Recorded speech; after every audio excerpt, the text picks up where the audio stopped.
Assalamualaikum warahmatullahi taala wabarakatuh. Bismillahirrahmanirrahim wa syukran lillahi ala ni'matillah. Wassalatu wassalamu ala Rasulillah sayyidina Muhammad ibnu Abdullah wa ala alihi wa sahbihi wa mawala amma ba'du. Pada kesempatan kali ini kita akan melanjutkan ngaji kitab Al-Qusyairiyah. Kemarin sudah kita bahas tentang bab rindu. Maka kalau Imam Al-Qusyairi di sini membagi tingkatan rindu itu adalah tingkatan yang paling tinggi, tingkatan di atas mahabbah. Saat ini saya akan baca tentang bab mahabbah, yaitu bab cinta. Kalau di dalam kitab ini yang pertama kali kita harus mengenal Allah itu dari tingkatan yang paling bawah hingga nanti ada tingkatan-tingkatan. Istilahnya kalau kita ingin kenal orang, maka harus kenal dulu PDKT yang disebut dengan ma'rifah. Kemudian mahabbah, cinta, dan terakhir lahirlah rindu itu. Babul mahabbah adalah bab mahabbah, dimulai dengan ayat Al-Quran, surat Al-Maidah, ayat 54. Qala Allahu azza wa jalla, ya ayyuhalladzina amanu may yartadza minkum an dini. Ya ayyuhalladzina amanu, wahai orang-orang yang beriman yang meninggalkan agama mereka. Fasawfa ya'tillah, maka Allah akan mendatangkan biqaumin yuhibbuhum, yang mana kaum-kaum itu mencintai Allah, wa yuhibbunah, dan mereka cinta juga kepada Allah Subhanahu wa taala. Jadi ketika ada seseorang yang meninggalkan agama Allah, apakah agama Allah akan musnah? Apakah Allah membutuhkan terhadap pembelaan kalian? Sebenarnya tidak. Allah tetap akan mendatangkan sebuah kaum yang mana kaum itu lebih baik daripada kalian. Allah mendatangkan orang yang dicintai. Allah akan mendatangkan orang yang lebih mencintai. Akhbarna Abu Nu'aim, dari Abu Nu'aim Abdul Malik bin Husain, dari bin Husain, dari Abu Awanah Yaqub bin Ishaq. Qala haddatsana Sulami haddatsana Abdul Razzaq, dari Ammar, dari Hammam bin Munabbih, dari Abu Hurairah. Qala Rasulullah sallallahu alaihi wasallam.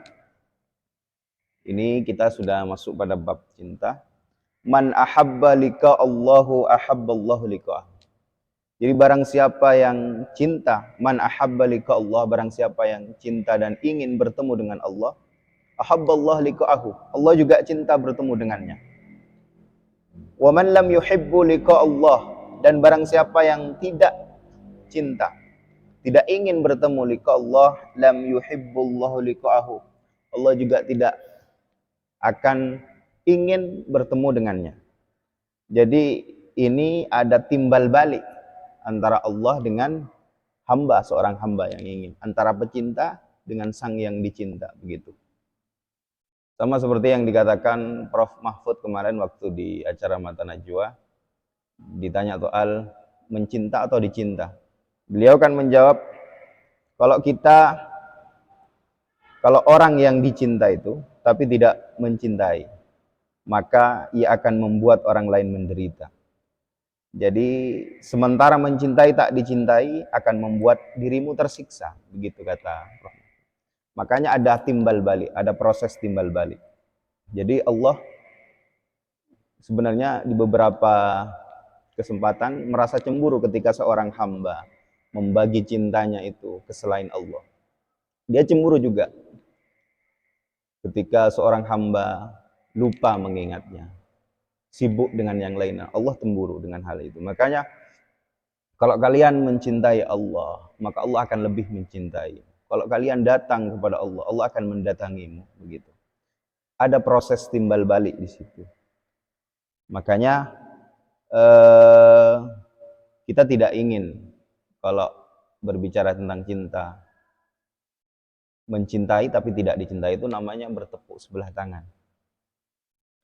Akhbarna Abu Husain, dari Abu Husain Ali bin Ahmad bin Abdan dari Ahmad bin Ubaid As-Saffar Al-Basri, dari Abdul bin Ayyub, dari Abdullah bin Ayyub, dari Husain bin Musa, dari Hisham bin Kharijah, dari Hasan bin Yahya, dari Sadaqah Ad-Dimashqi, dari Hisham Al-Kattani, dari Anas bin Malik, dari Nabi SAW, dari Jibril alaihi salam, dari Allah Subhanahu wa taala.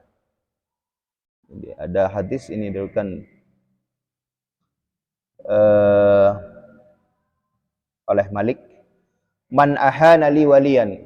Jadi barang siapa yang membenci waliku, kata Allah, faqad barazani bil mujarabah, maka sungguh ia telah menantang perang denganku. Jadi orang wali itu, kekasih Allah, sebenarnya dia adalah orang yang sudah dijaga oleh Allah. Maka wali itu tidak pernah sedih, karena sudah ditanggung semua oleh Allah Subhanahu wa taala. Allah yang menjaga dimanapun ia. Makanya dalam Al-Quran, inna awliya Allahi la khaufun alaihim wa lahum yahzanun. Para wali itu tidak pernah takut dan tidak pernah bersedih. Wong sudah Allah yang mendanggung mereka, kekasih Allah. Makanya kalau kita mengusik kekasih Allah, maka Allah tidak akan segan-segan. Di sini dilanjutkan di hadis ini,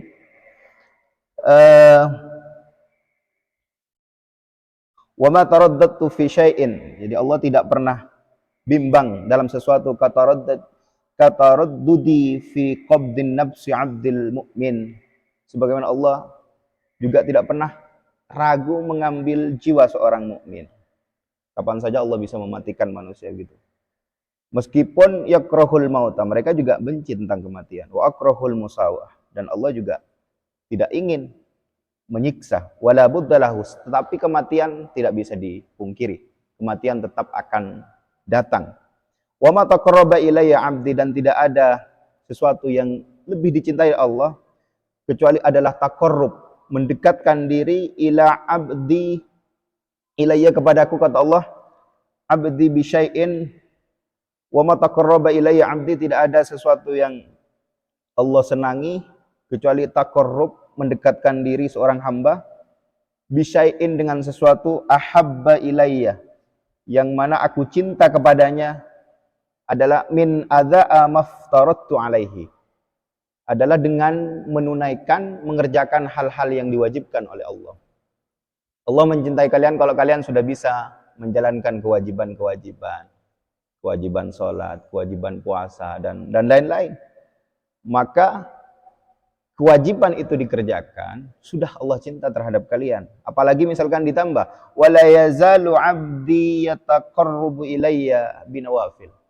Maka Allah juga tidak ada hal yang paling dicinta oleh Allah selain yataqarrabu ilayya binafil, yaitu mendekatkan diri kepada Allah dengan ibadah-ibadah sunnah, hatta uhibbuhu, sampai aku mencintainya, kata Allah.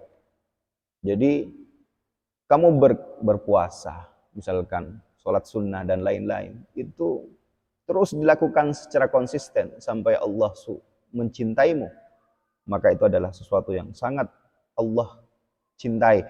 Akhirnya, waman ahbabtuhu, dan barang siapa yang aku cinta, kuntu, maka ada aku lahu sam'an, baginya menjadi pendengaran, wa basaran, dan menjadi penglihatan, wa yadan, dan menjadi tangannya, wa mu'ayyidan, dan menjadi penopang. Jadi penopang itu adalah sandaran hidup. Kalau kita susah, ya kita bersandar hidup kepada Allah. Kalau kita sedih, kita menyerahkan diri kepada Allah. Maka Allah ketika sudah cinta kepada seorang hamba, Allah akan menjadi bagian dari mereka. Allah menjadi penglihatan mereka, Allah menjadi pendengaran mereka. Ini seperti sebuah lagu ya. Tanganku untuk Anda, mataku untuk Anda, juga jiwaku untuk Anda, adalah orang yang aku cintai, begitu. Maka semuanya melebur menjadi satu. seperti sebuah lagu, kalau tidak salah yang dilakukan Dewa. Akhbarna Ali Ahmad bin Abdan, dari Abdi bin Ahmad bin Abdan. Akhbarna Ahmad bin Ubayyad, dari Abdullah bin Ubayyad. Dari Yahya, dari Malik, dari Suhail bin Abi Saleh, dari an abihi, dari bapaknya, an Abi Hurairah, dari Abi Hurairah, anna Nabi sallallahu alaihi wasallam, sungguhnya Nabi sallallahu alaihi wasallam, idza ahabballahu azza wa jalla, ketika Allah mencintai al-abda, akan hamba, qala li Jibril, Allah berkata kepada Jibril. Allah berkata kepada Jibril, ya Jibril, wahai Jibril. Kemudian Jibril ini mendeklarasikan, inni uhibbu fulanan fa'ahibbahu. Ini sesungguhnya saya uhibbu fulanan, mencintai si fulan, fa'ahibbahu, maka cintailah si fulan, fayuhibbuhu Jibril, maka Jibril juga mencintainya. Summa yunadi Jibril, kemudian malaikat Jibril memanggil fi ahlis sama, semua penduduk langit. Innallaha ta'ala, sesungguhnya Allah ta'ala qad ahabba fulanan, sesungguhnya Allah telah mencintai si fulan, fa uhibbuhu, maka cintailah si fulan. Fa yuhibbu ahlus sama, maka semua penduduk langit mencintainya. Summa yada'u lahu al-qubul fil ardi, maka mereka akan diterima di bumi.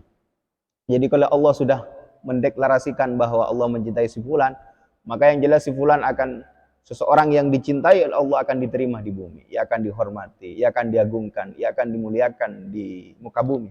Karena dia sudah diterima oleh Allah. Penduduk langit sudah tahu tentang mereka. Penduduk langit tahu bahwa ia adalah kekasih Allah. Maka di bumi pun dia akan diterima oleh makhluk dan akan menjadi kekasih semua orang. Nah, di sini itu penjelasannya. Wa idza abghada, dan sebaliknya, wa idza abghada, dan ketika Allah benci al-abda, kepada seorang hamba, qala, berkata al-malik, Malik berkata, la ahsibuhu illa qala fi ba'di misli dzalik. Jadi aku tak menduga kecuali beliau atau Nabi Muhammad sallallahu alaihi wasallam mengatakan yang sama seperti di atas mengenai kebencian Allah kepada seorang hamba. Jadi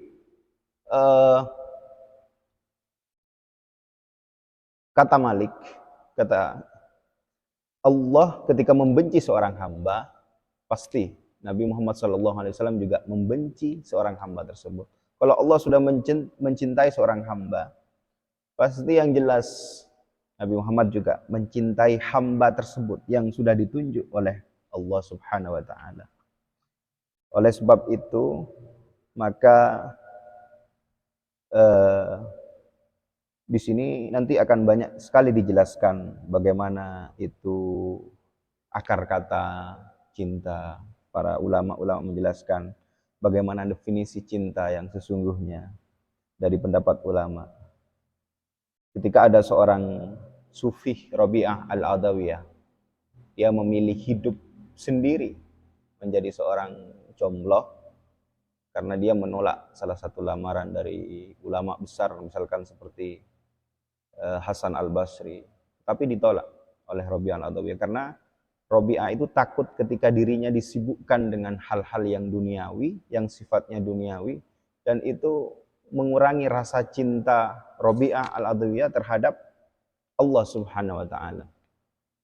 Dan menurut saya pilihan seperti Rabi'ah al-Adawiyah merupakan pilihan pribadi yang kalau dalam ilmu filsafat itu disebut dengan eksistensialisme. Eksistensialisme itu adalah pilihan tentang dirinya, bahwa saya harus menentukan visi misi hidup saya itu sesuai dengan apa yang telah menjadi komitmen dalam hidup saya. Ya meskipun orang lain menganggapnya itu hal yang tidak boleh atau itu hal yang tabu dan itu tidak bisa digunakan untuk hal-hal yang lain atau tidak bisa digunakan untuk orang lain. Teori itu tidak bisa digunakan untuk teori umum misalnya. Tapi itu adalah komitmen pilihan yang dalam ilmu filsafat disebut dengan eksistensialisme. Pilihan hidup dari seorang tokoh sufi Rabi'ah al-Adawiyah. Hidup menyendiri dan hanya menyibukkan diri dengan mencintai Allah Subhanahu wa taala. Demikian dulu mungkin dari saya terkait dengan bab mahabbah ini. Sudah ada 2 hadis yang saya bacakan. Kita lanjut pada pertemuan berikutnya. Wassalamualaikum warahmatullahi taala wabarakatuh.